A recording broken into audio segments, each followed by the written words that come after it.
네, 안녕하십니까. 저는 한양대학교 부동산융합대학원의 특임 교수로 있는 고종환 한국자산관리연구원장입니다.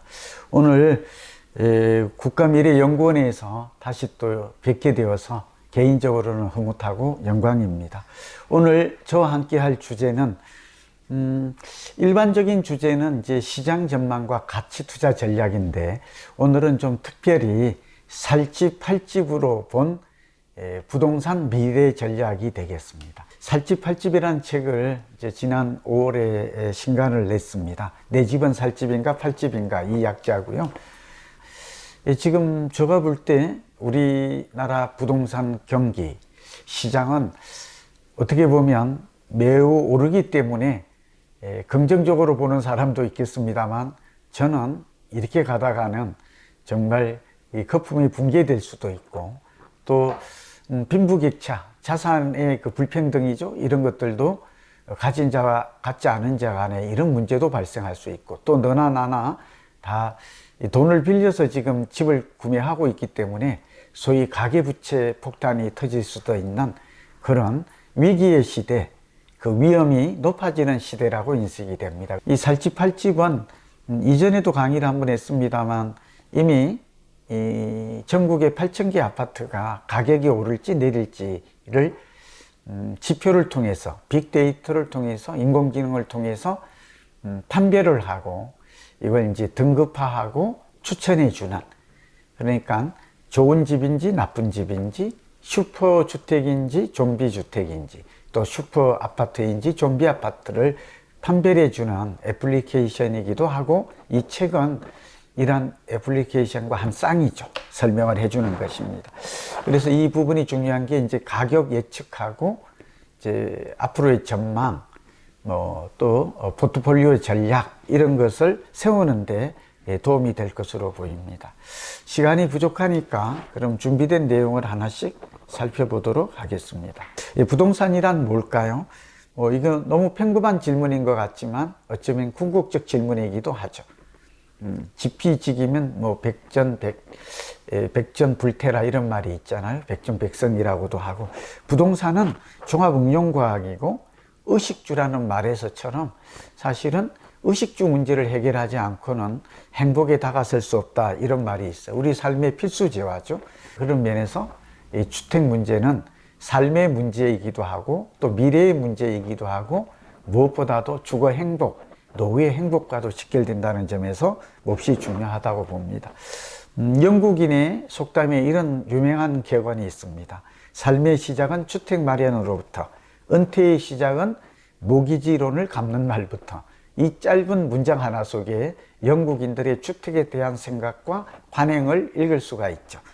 그러니까 주택은 영국 같은 곳에는 직장을 시작하면 가장 먼저 개론부터 하는 게 아니라 주택부터 마련한다는 것을 알 수 있죠.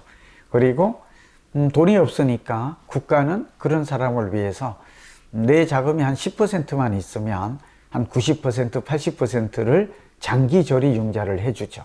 그리고 성실하게 직장 생활을 다니고, 물론 결혼하고 아이를 낳고 모기지론을 다 갖고 나면 그때 비로소 은퇴를 한다는 것이죠. 그러면 어떻게 될까요? 내 집이 하나 생기죠. 그러면 우리 국민연금, 주택연금 이런 것들로 자연스럽게 노후 준비가 되는 것입니다. 그런데 이 부동산은 주택도 마찬가지, 아파트도 마찬가지입니다만, 이 부동산은 토지와 건물로 구성이 되어 있어요. 토지와 건물. 오늘 저희 강의 주제의 핵심 내용이기도 합니다만, 부동산이 뭐냐고 물으면 저는 토지와 건물로 구성이 되어 있으며 지역성, 위치성, 입지성을 지닌 독특한 재화로 정의할 거예요. 독특한 가치 재화로 정의를 할 것입니다. 왜 이 말을 드리냐 그러면, 토지가 근본 가치예요. 이 아파트도 토지 위에 높은 용적률로 건물을 지은 것이죠. 우리는 보통 몇 평에 사세요? 이렇게 묻죠. 그러면 토지 가치를 말하는 게 아니라 주로 건물 가치, 25평입니다. 34평입니다. 이렇게 답을 하죠. 그러나 이거는 건물의 가치를 표면적으로 드러난 건물의 면적을 의미하는 것이고, 사실 부동산은 토지의 가치가 무한하고 영속적이고 잘 변하지 않아요. 반면에 건물은 어때요? 시간이 경과하면 노후화되고, 노후화되면 감가상각되고, 감가상각되면 경제적 가치, 이제 가치라는 말이 등장하죠. 밸류죠, 영어로. 밸류가 중요한 이유는 가격, 프라이스를 결정한다라는 점이에요. 지금 이 한 줄의 문장에 많은 촌철살인과도 같은 의미와 뜻이 담겨져 있습니다. 그래서 부동산은 토지와 건물로 구성이 되어 있는데 땅값이 올라야 집값이 오른다. 또 집값이 오른다는 것은 땅값이 올랐다는 것이다. 우리는 겉으로 표면적으로 드러난 건물을 중시하지만 사실은 주거의 편리성을 뜻할 때는 건물이 중요해요. 그 건물의 설계가 어떻게 되어 있는지, 인테리어가 어떻게 잘 되어 있는지 이런 것들이 주거의 편리성을 결정을 하죠.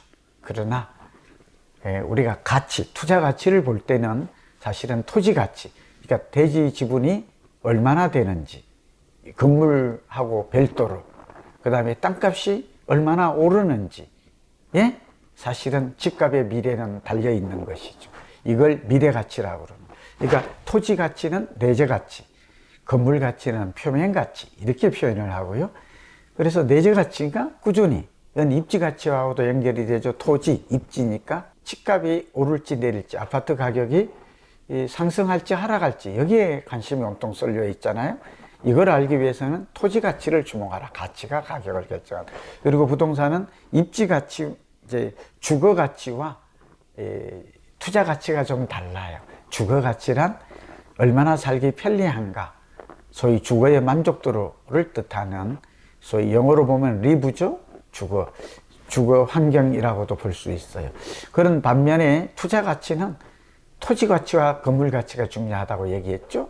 그리고 내재 가치가 중요하고 미래의 변화가 많은 것.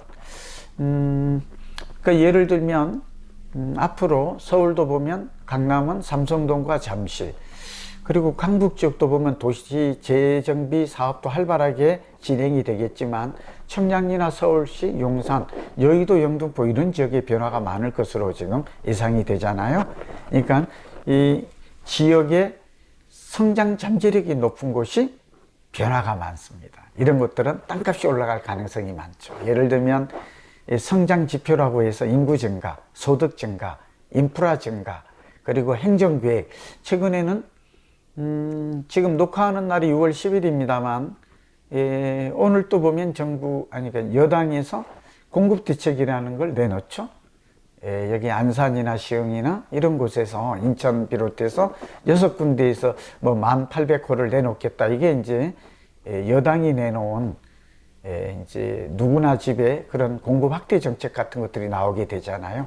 그리고 GTX, ABCD 이런 것들이 신설 역세권이 들어서는 곳이 미래 가치가 높은 지역, 성장 잠재력이 높은 지역이다라는 것을 알 수 있어요. 이 지역의 특징은 땅값이 오른다는 거예요.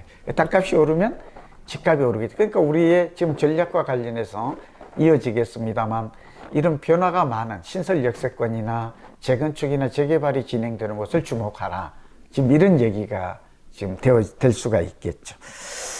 자, 입지가 굉장히 중요한데, 입지는 내 아파트가 자리 잡고 있는 주변 환경인데 네 가지가 중시하죠. 교통환경, 교육환경, 편의시설이라고 그러죠. 우리가 쇼핑 얼마나 편리한가, 녹지 공간 환경, 이런 것들이 환경과 시설이 뜻하는 것이죠.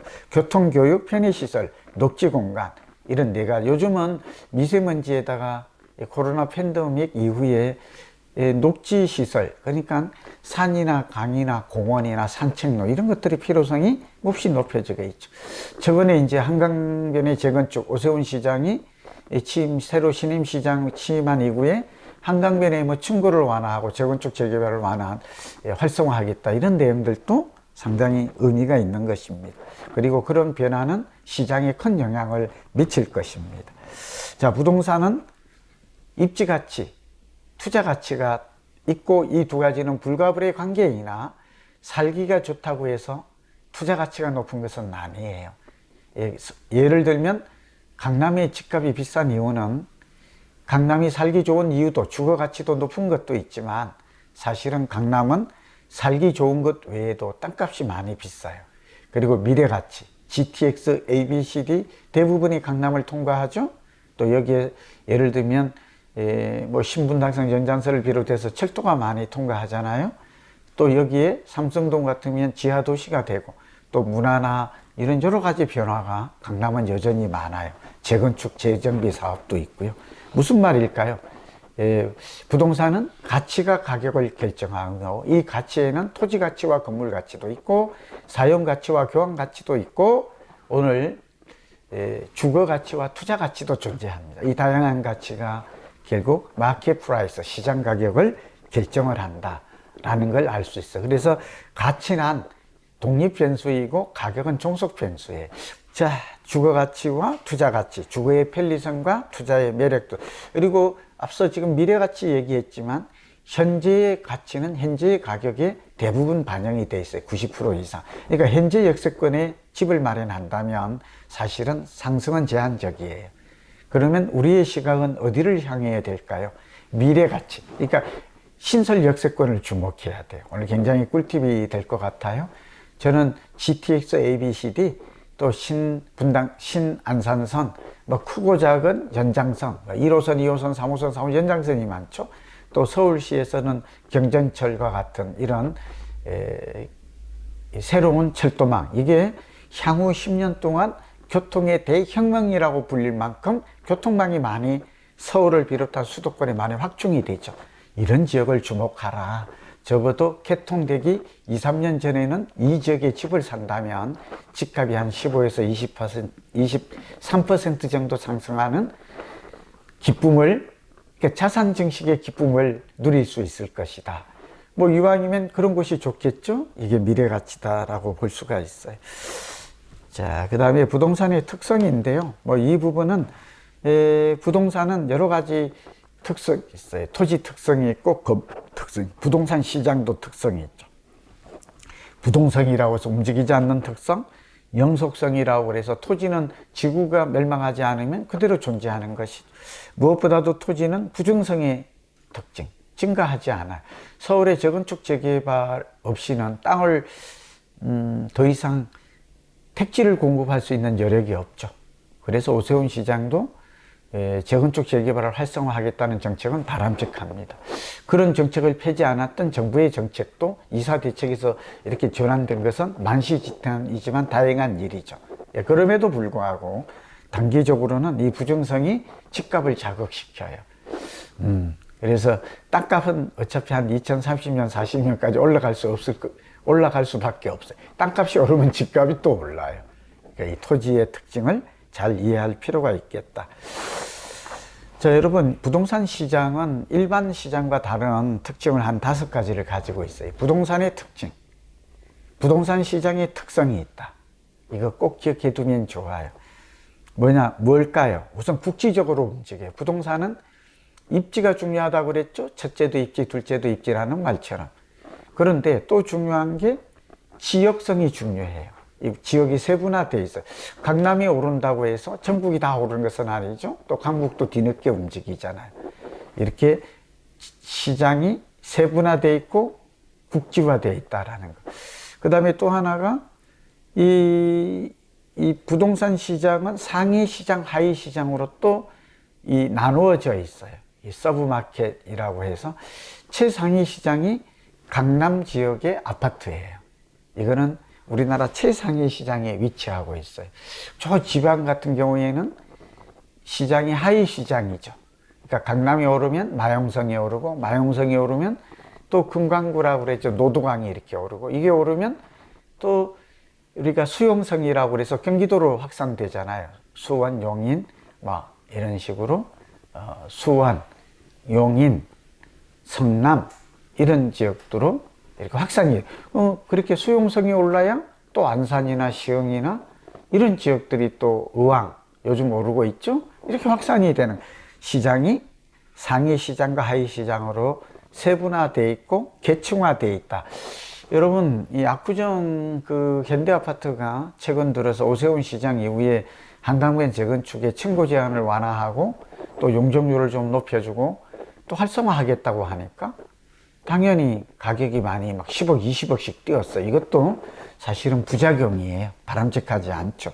가진 자는 좋겠지만 또 재건축이 오르니까 지금 아시다시피 재건축, 재개발만 오르는 건 아니에요. 그 옆에 있는 구축이나 신축 아파트도 덩달아 오르는 것이. 그리고 또 이대로 가다가 서울만 오르는 게 아니에요. 또 경기도나 인천도 또 오르겠죠. 그럼 경기, 인천이 오르면 충청도로 또 확산이 되겠죠. 이게 정말 악순환의 고리예요. 참 모순이죠, 그렇죠? 공급을 늘리기 위해서는 재건축, 재개발이 필요하고, 그래서 규제 완화를 통해서 재건축을 하겠다고 하니까 재건축이 또 급등하고.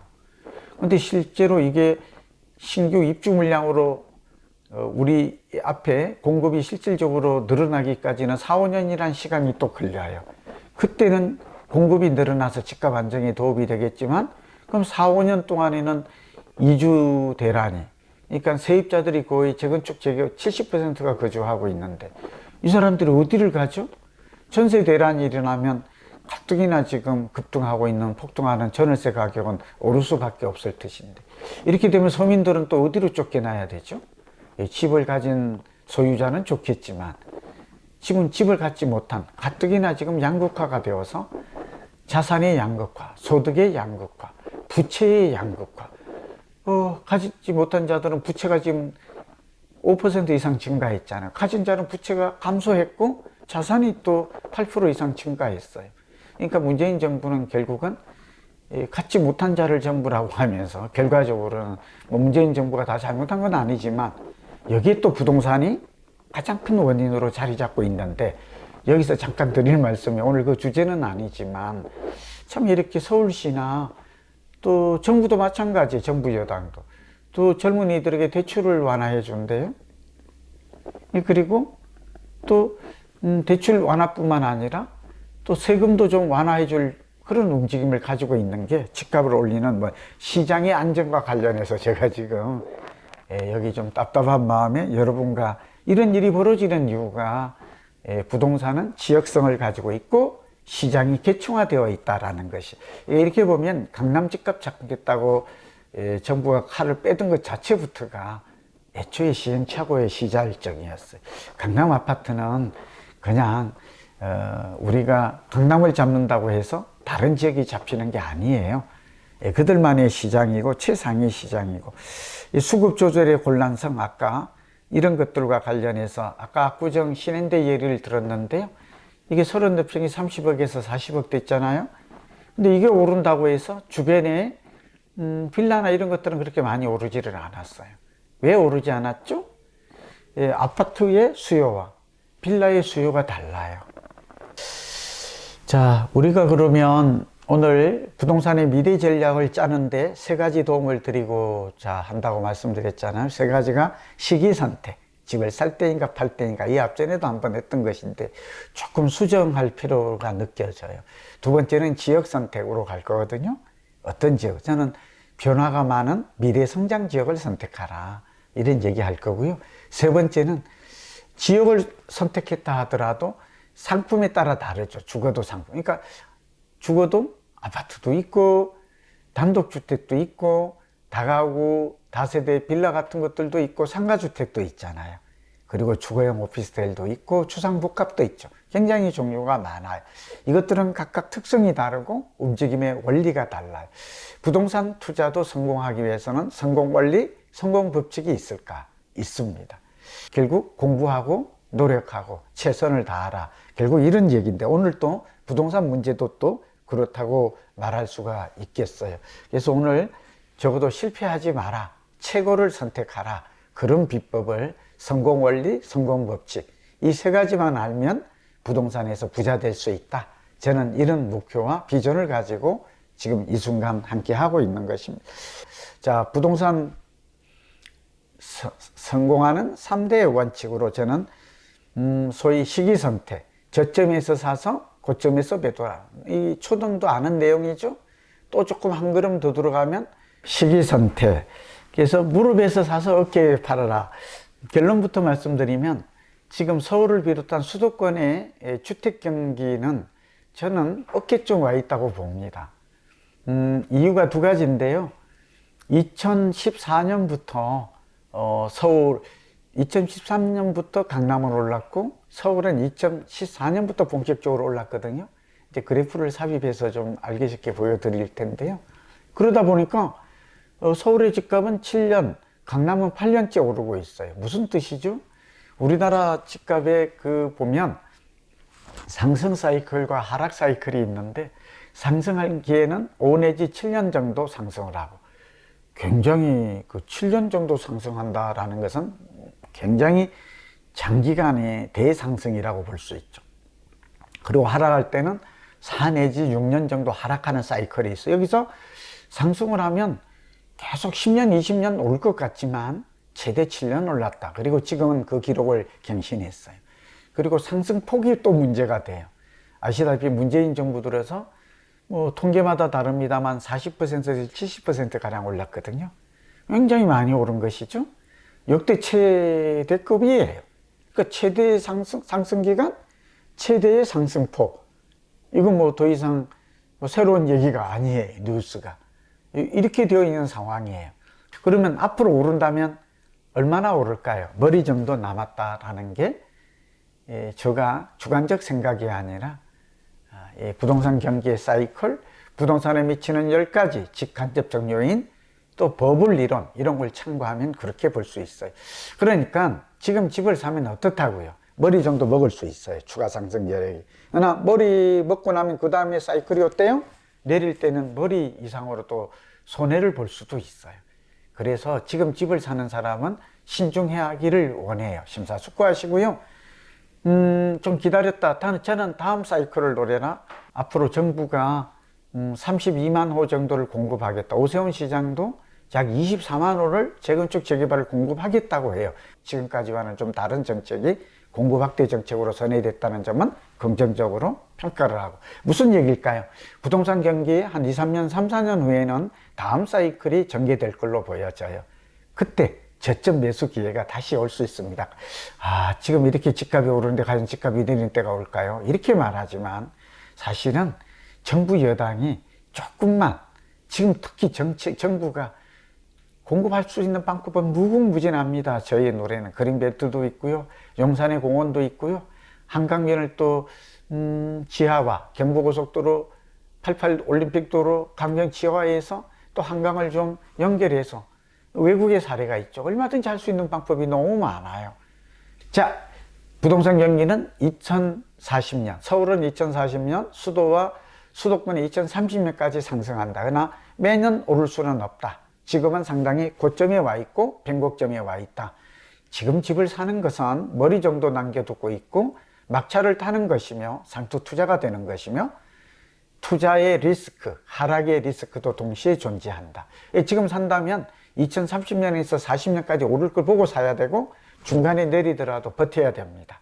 내릴 걸 알고 사야 돼. 집 샀더니 내린다. 그럼 또 우왕좌왕해, 허둥지둥하면서 내가 안 샀을 때는 집값이 오르더니 내가 사니까 왜 또 집값은 내리나요? 이 볼멘 소리를 또 저한테 할 거라고요. 알고 사야 됩니다. 시간을 많이 여기서 할애합니다. 왜냐하면 지금 첨예한 관심사가 집값이 어떻게 갈림길 기로에 섰습니다.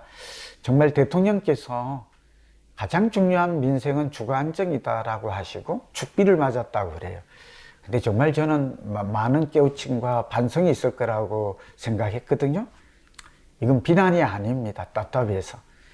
대통령께서 집값을 올리려고 올렸겠습니까만은, 그러나 이 집값을 강남은 3배, 서울은 2배, 받지 못한 자는 영 빈민으로 전략하고 주거 난민이 되었습니다. 불만을 얘기하고자 하는 게, 지금이라도 여러 다양한 의견을 들어서 다양한 공급 확대 방법이 있습니다. 지금 지역의 사이클입니다. 그러니까 지금 우리나라는 아직은 성장 국가잖아요. 2030년까지는 인구가 감소하고 있어요. 그린벨트 보존해야 되지만 농지나 그린벨트 이런 것들을 잘 활용한다면, 또 GTX, ABC도 이렇게 대교통의 광역 교통망이 확충되고 있잖아요. 머리와 지혜를 잘 짜면 도시계획, 국토계획을 바꾸면 가능하다고 봅니다. 자, 성장 지역을 선택해야 돼요. 인구 증가, 소득 증가, 인프라 증가, 행정계획, 이 4가지가 도시공학에서 그토록 중요시 여기는 4대 성장 지표예요. 꼭 기억해야 돼요. 근데 서울도 인구 1000만이 되는 도시지만 인구가 증가하고 구매력, 소득이 증가하고 교통이나 교육이나 문화나 산업이나 상업이 번창하는 이러한 성장도시, 더군다나 이 도시계획이 중심이 되는 이런 지역들은 40%밖에 안 돼요. 수도권도 인천과 경기도 성장이 더 서울보다는 뚜렷하더라도 60%만 성장하고 있어요. 무슨 말인지 이해되시나요? 이들 지역에 내 집 마련하라. 두 번째, 지역 선택의 법칙입니다. 마지막에 이제 상품 사이클인데요. 여러분, 상품 사이클이라고 그러지만 주거도 자산이고 상품이다. 아파트가 특히 그렇죠? 그래서 중요한 게 뭐냐? 트렌드가 중요해요. 코로나 팬데믹 이후에, 코로나 19 이후에 변화가 오죠. 새 주택을 선호하는 거. 그런데 그동안 도심의 주택, 직주 근접을 선호하다가 은퇴자를 중심으로 해서 교외로, 서버브로 나가요. 이거는 미국에도 좀 뉴욕을 탈출해서 복잡하고 집값이 비싼 뉴저지 이런 1시간 이내의 통근거리로 나가거든요. 보다 좀 넓은 공간을, 주거 공간을 원해요. 왜냐하면 이제 집에서 머무는 시간이 160% 증가했대요. 아시다시피 원격 근무, 재택 근무. 집에서 오락도 하고 업무도 하고. 근데 20평짜리 좁은 집에는 업무도 하고 오락도 하고 이렇게 즐기기에는 공간이 너무 좁은 거죠. 좀 이해되셨죠? 이제 코로나가 끝이 날 수 있겠지만 주거의 공간이 다 용도화되고 있고 삶의 질을 높이는 것이며 주택에 머무르는 시간이 160% 늘었다는 것은 주거의 면적을 지금보다도 160% 넓힐 필요성이 있지. 재밌지 않아요? 흥미로운 부분이죠. 그래서 이런 것들, 그리고 이제는 사회적 거리, 물리적 거리, 이제는 이웃과의 소통보다는 자기 가족과의 소통이 더 중요한 시기가 되었죠. 이런 것들이 주택에 대한 여러 가지 용도라든지 활용도라든지 트렌드가 바뀌고 있는 것이다. 굉장히 중요한, 그리고 이제 교통망이 확충이 되면, 그래서 저는 상기 신도시 굉장히 좋게 보는 게 젊은이들을 특화된 도시니까 가야죠. 그러나 은퇴분들에게도 꼭 권해요. 국가미래연구원의 여러분들은 이제 연세가 드신 학자분들도 계시고 여러 지식인들이 리더분들이 많으시잖아요. 저 같으면 서울에 20억 내지 30억 주택 아파트를 가지고 있는 것보다는 차라리 매일 출퇴근 부담이 없다면 신도시로 옮기고 나머지 자금을 저는 꼬마 빌딩이나 또 토지나 상가주택 이런 것들로 운용하는 게 어떨까 그런 생각을 갖고 있죠.